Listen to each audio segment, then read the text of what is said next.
신명기 14장에 우리가 들어서서 어제 말씀의 음식의 규례에 대해서 말씀해 주고 계셨다면 오늘은 11조에 대해서 말씀해 주고 계십니다. 여러분, 11조를 드려야 할까요? 이것에 대한 많은 이야기들이 있습니다. 이런 의견들이 있습니다. 11조 제도는 구약시대에 끝난 것이기에 이제는 더 이상 논할 것이 없다, 그렇게 말하는 이들이 있어요. 성전 제도나 제사 제도가 이제는 사라졌고 우리는 율법과 문자에 매일 필요가 없다, 그렇게 이야기하는 사람들이 있습니다. 한편 반대에서는 뭐라고 이야기하냐면, 아니다, 11조는 하나님께서 우리에게 주신 명령이기에 이것은 우리가 철저히 지켜야 하는 것이다, 그렇게 이야기하는 사람들도 있어요. 근데 여러분, 답이 있습니다. 무엇이 답인가? 여러분, 11조를 꼭 드려야 할까요? 저는 이렇게 여러분들에게 말씀드립니다. 11조는 꼭 드리게 됩니다. 여러분, 이 말을 들어보세요. 11조를 꼭 드려야 되나요? 이렇게 묻는 자에게는 은혜가 없어요. 여러분, 내가 은혜를 경험하면 11조는 꼭 드리게 되어져 있습니다. 이게 11조의 정신입니다. 하나님의 은혜를 받으면 자연스럽게 11조뿐만 아니라 그 모든 것도 하나님께 드리고 싶은 마음이 그에게 있는 거예요. 이미 그 마음속에 11조를 드려야 하나요? 라고 하는 그 질문에는 내가 하나님 앞에 헌금을 드리고 싶지 않은 아까운 마음이 있다고 하는 마음이거든요. 오늘 말씀 보실까요?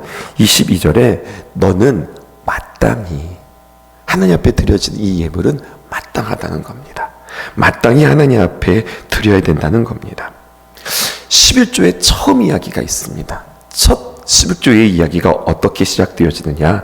창세기 14장 19절에서 20절에 보면 아브라함이 하나님 앞에 맨 먼저 11조를 드립니다. 그런데 그 이야기를 좀 여러분들에게 해드릴게요. 그가 아브라함에게 축복하여 이르되, 아브라함에게 축복하는 자가 있죠. 그의 이름은 멜기세덱입니다. 그런데 아브라함에게 축복하여 이르되 천지의 주제시요 지극히 높으신 하나님이여 아브라함에게 복을 주옵소서. 여기에 중요한 11조의 정신이 있어요. 내가 하나님께 11조를 드리면 하나님께서 나에게 복을 주신다가 아니에요. 여러분, 그렇지 않습니다. 내가 하나님 앞에 11조를 드리면 하나님께서 내게 은혜 주신다, 이게 아니에요. 먼저 하나님께서 주신 복이 있습니다. 하나님께서 먼저 주신 은혜가 있습니다. 아브라함이 아직 하나님 앞 멜기세덱, 이제 나중에 살펴보겠습니다만 아직 11조를 드리기 전이에요. 그런데 아브라함에게 먼저 축복하시며 아브라함에게 복을 주는 이야기가 기록되어져 있습니다. 그러자 20절 보세요. 너희 대적을 내 손에 붙이신 지극히 높으신 하나님을 찬송할지로다 하매 아브라함이 그 얻은 것에서 10분의 1을 멜기세덱에게 주었더라, 이렇게 기록되어 있습니다. 이 말씀의 배경을 먼저 설명해 드릴게요. 아브라함이 조카 롯과 헤어졌지요. 그리고 롯은 소돔과 고모라에서 살게 되어지는데 거기서 아주 어려움을 당하게 되었습니다. 그때 아브라함이 조카 롯을 구하기 위하여서 고돌라오멜이라고 하는 동맹군을 추격하다가 결국 그들에게서 하나님의 귀한 은혜로 말미암아 이기게 되었습니다. 전쟁에서 이긴 것으로 끝난 것이 아니라 모든 탈취물, 모든 전리품을 가지고 옵니다. 그러다가 살렘 왕 멜기세덱을 만나요. 여러분, 이거 해석하셔야 됩니다. 멜기세덱이 누구입니까? 멜기세덱을 히브리서에서 우리에게 이렇게 이야기합니다. 히브리서 7장 1절에서 3절에 보면 멜기세덱은 누구냐? 이 멜기세덱은 살렘의 왕이요 지극히 높으신 하나님의 제사장이라. 여러 왕을 쳐서 죽이고 돌아오는 아브라함을 만나서 그에게 복을 준 자다, 복을 빌어준 자다, 그렇게 이야기합니다. 2절 보실까요?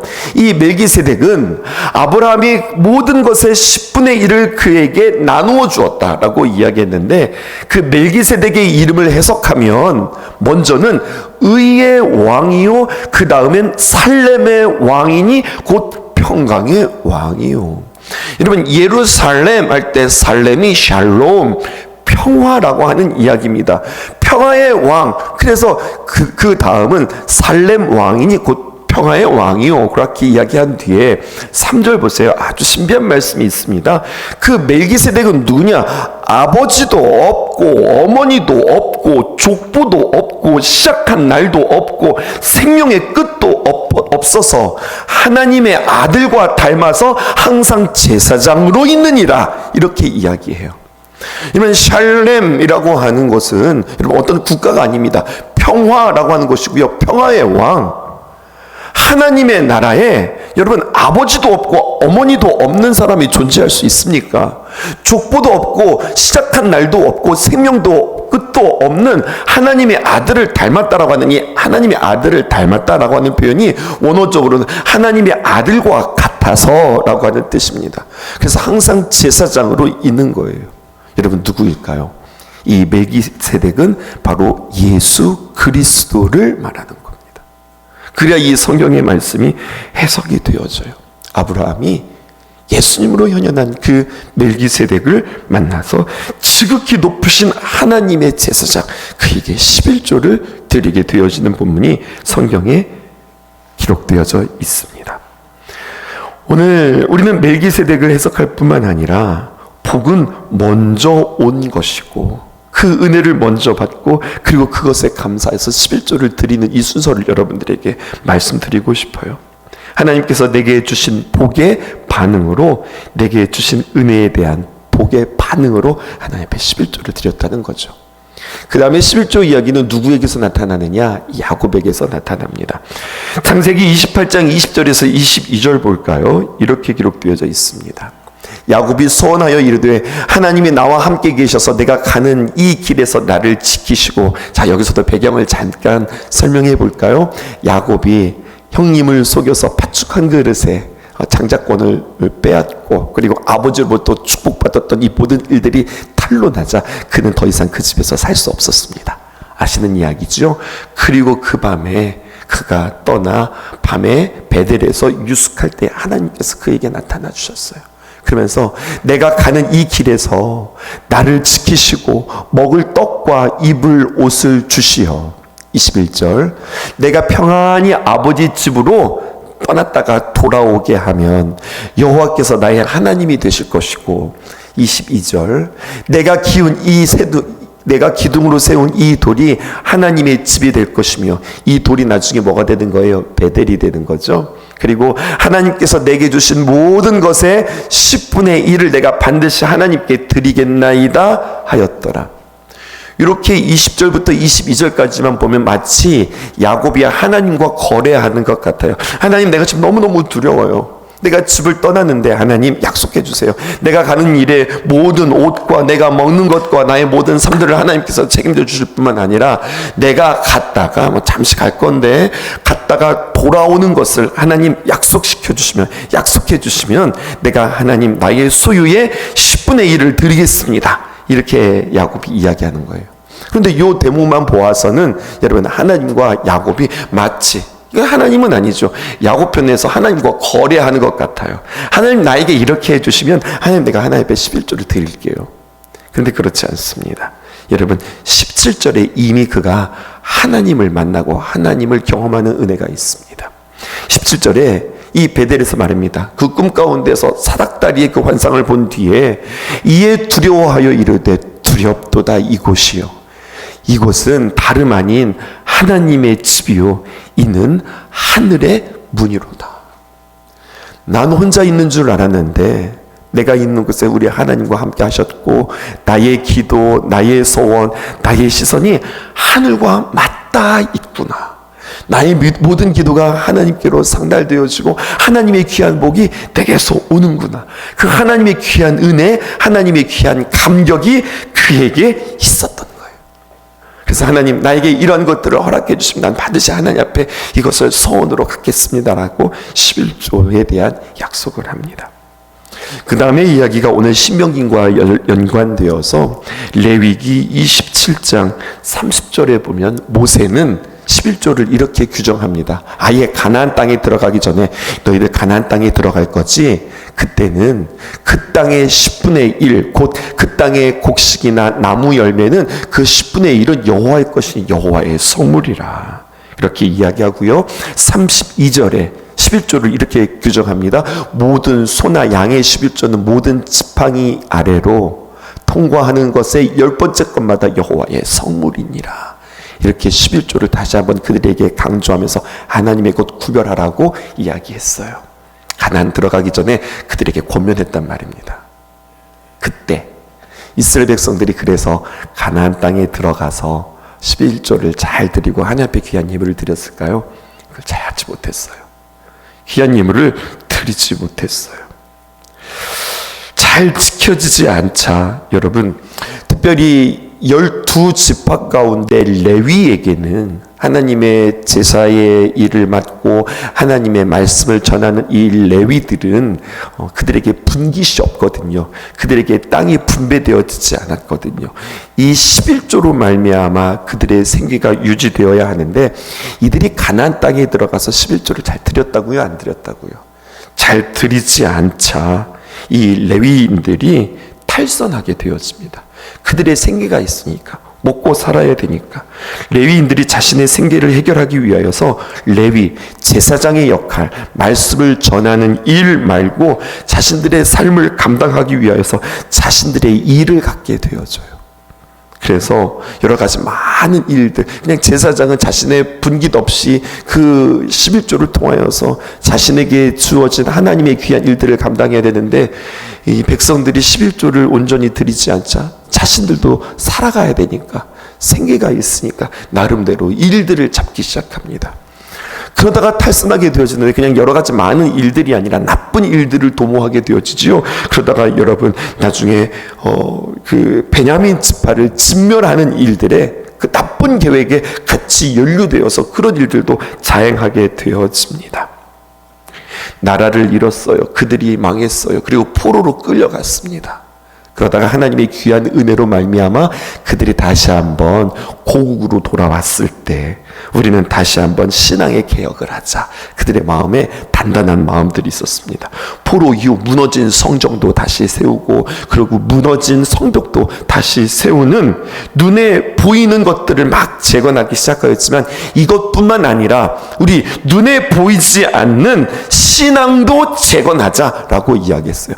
그리고 그들은 늘 회복할 때마다 무슨 이야기들을 했냐면, 우리 하나님 앞에 11조를 다시 한번 회복하고 11조를 잘 드리자, 그렇게 그들은 다시 한번 다짐합니다.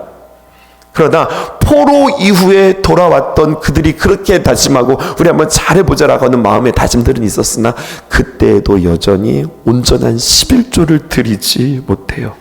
그리고 나오는 말씀이 그 말라기에 있는 말씀인 겁니다. 말라기 1장 7절에서 8절. 하나님 앞에 예물은 드리고 하나님 앞에 11조를 드려지기는 드려지는데 어떻게 됐느냐? 너희가 더러운 떡을 나의 제단에 드리고도 말하기를 우리가 어떻게 주를 더럽혔나이다 하는도다. 이는 너희가 여호와의 식탁은 격렬히 여길 것이라 말하기 때문이라. 8절이요. 만군의 여호와가 이르노라. 너희가 눈먼 희생 제물을 바치는 것이 어찌 악하지 아니하며 저는 것 병든 것 드리는 것이 어찌 악하지 아니하냐. 이제 그것을 너희 총독에게 드려보라.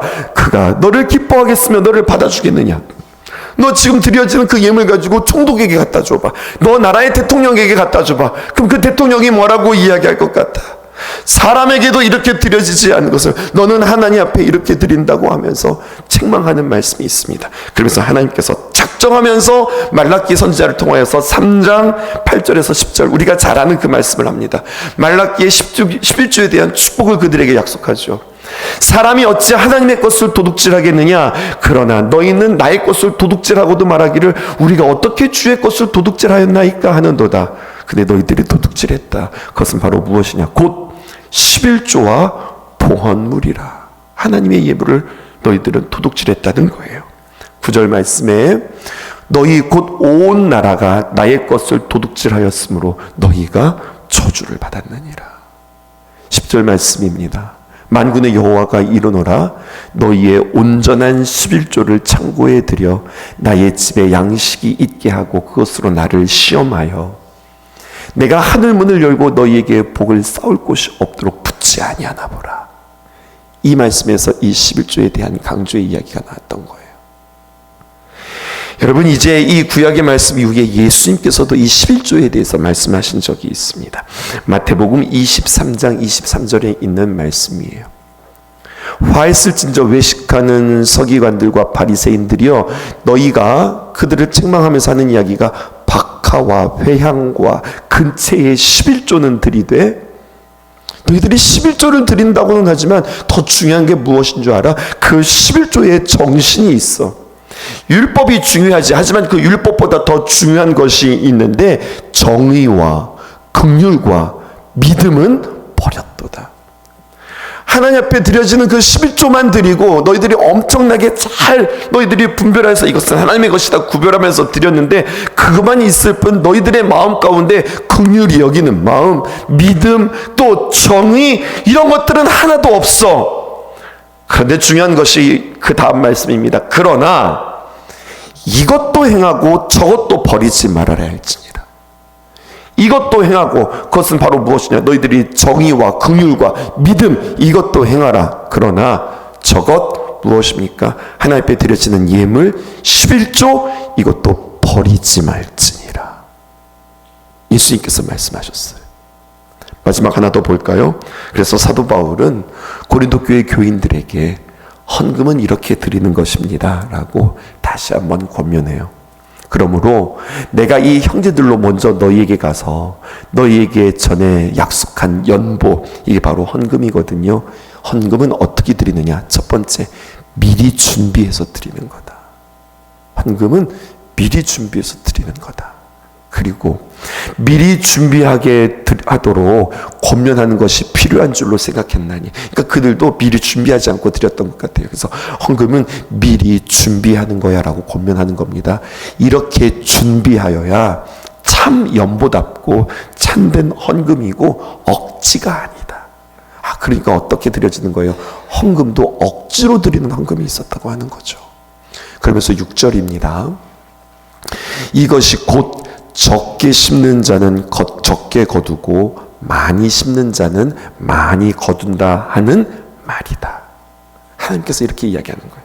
너희들이 심은 대로 거둔다라고 하는 말씀이고요. 그리고 7절이 중요하죠. 이렇게 이야기합니다. 각각 그 마음대로 정한 대로 할 것이요. 첫 번째 헌금은 준비하면서 드리는 거고, 두 번째 헌금은 하나님 앞에서 정해서 드리는 거예요. 있을 때 많이 하고 없을 때 안 하고, 이것이 아니라 우리는 하나님 앞에 어떻게 헌금하는 것이냐? 하나님 앞에서 정하면서 하는 것이다. 그런데 정하되 어떻게 정하느냐? 인색함이거나 아니면 억지로 하지 말라. 그리고 하나님께서 이렇게 말씀하시죠. 하나님은 즐겨내는 자를 사랑하시느니라. 하나님께서 누구를 사랑하시느냐? 즐겨내는 자를 사랑하신다라고 이야기합니다. 이제 아주 중요한 말씀으로 오늘 말씀을 정의하려고 합니다. 여러분, 하나님 앞에 이렇게 헌금을 준비해서 드리고 정해서 드리고 많이 드리라고 하는 그 하나님의 마음, 그 하나님의 헌금의 정신은 무엇일까요? 우리가 분명 아는 것은 하나님은 돈이 필요하신 분은 아니실 텐데요. 왜 하나님께서는 이렇게 하나님 앞에 귀한 헌금들을 준비해서 또 정해서 많이 드리라고 할까요? 여러분, 헌금을 드릴 때는 반드시 이 마음을 기억하셨으면 좋겠습니다. 내가 하나님 앞에 이렇게 헌금을 드리면 하나님께서 이 예물 받으시고 하나님께서 우리에게 축복하신다, 그런 개념이 아니에요. 하나님은 다르게 보세요. 그리고 우리는 이 마음으로 하나님 앞에 헌금을 드리는 겁니다. 그것은 바로 뭐냐면요, 헌금을 우리가 주님 앞에 드리는 것은 어떤 의미에서는 하나님 앞에 나의 재물을 내동댕이 치는 것과 같아요. 저는 그렇게 표현하고 싶습니다. 하나님, 저도 하나님 앞에 11조를 드리잖아요.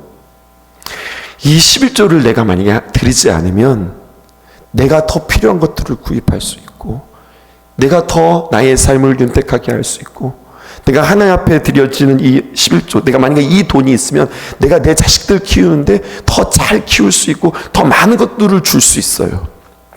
하지만 하나님, 내가 이것을 하나님 앞에 내동댕이 칩니다.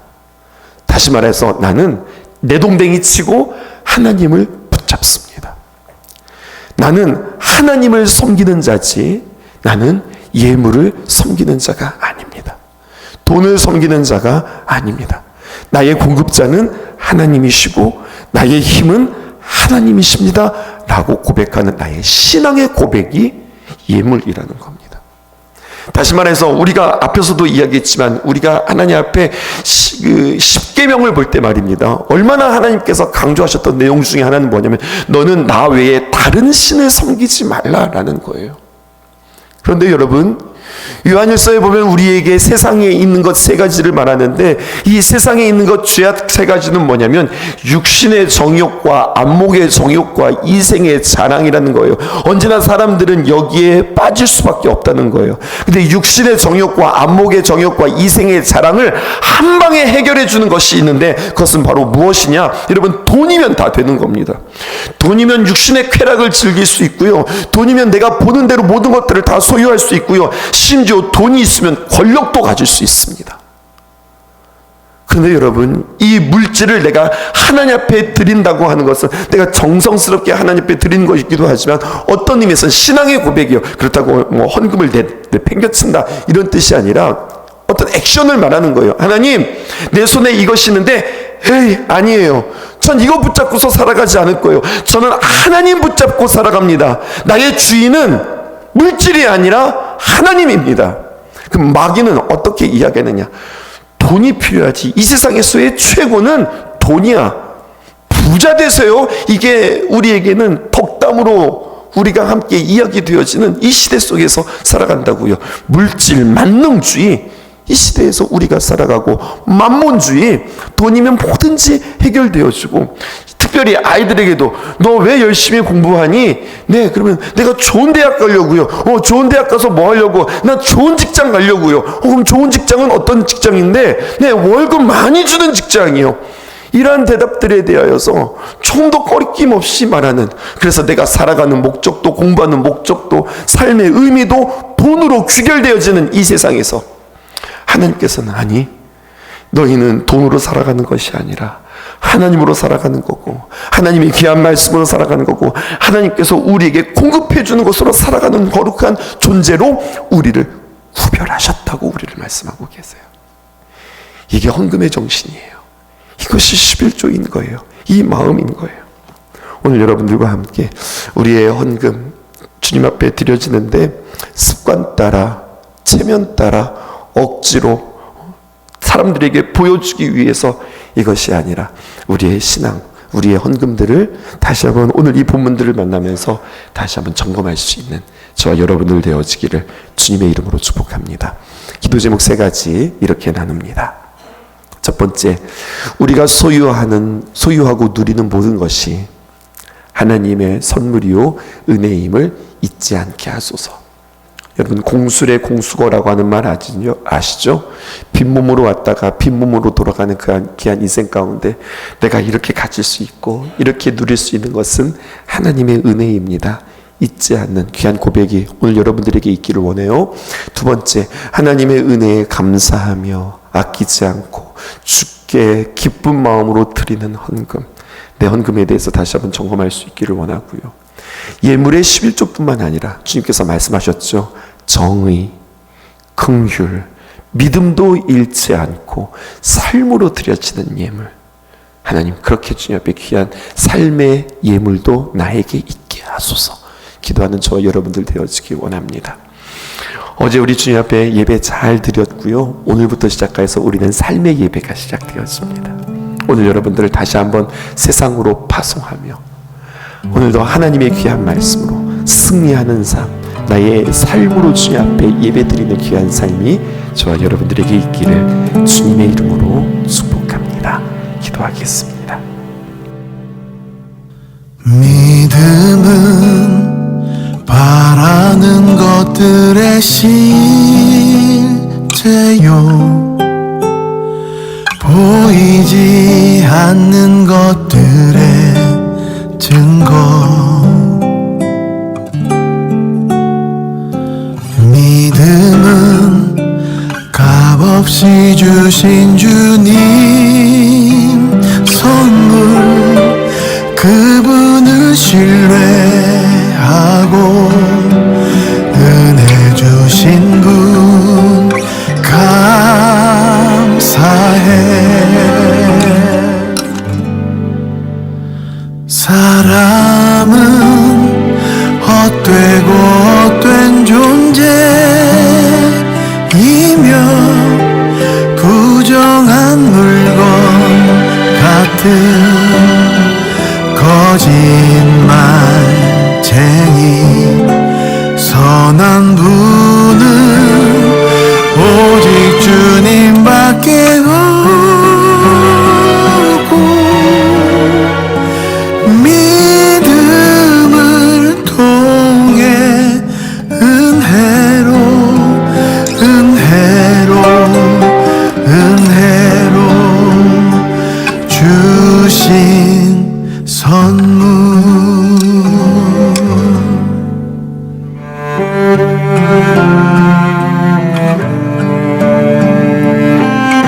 하지만 난 믿음만 있어도 사라의 야곱의 믿음처럼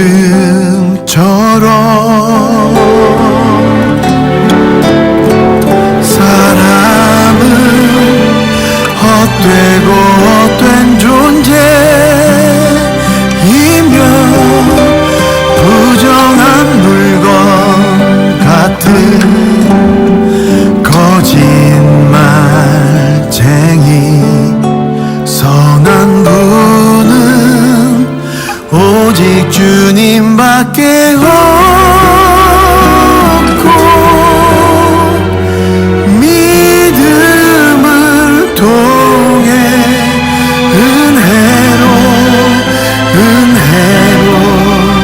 은혜로 주신 선물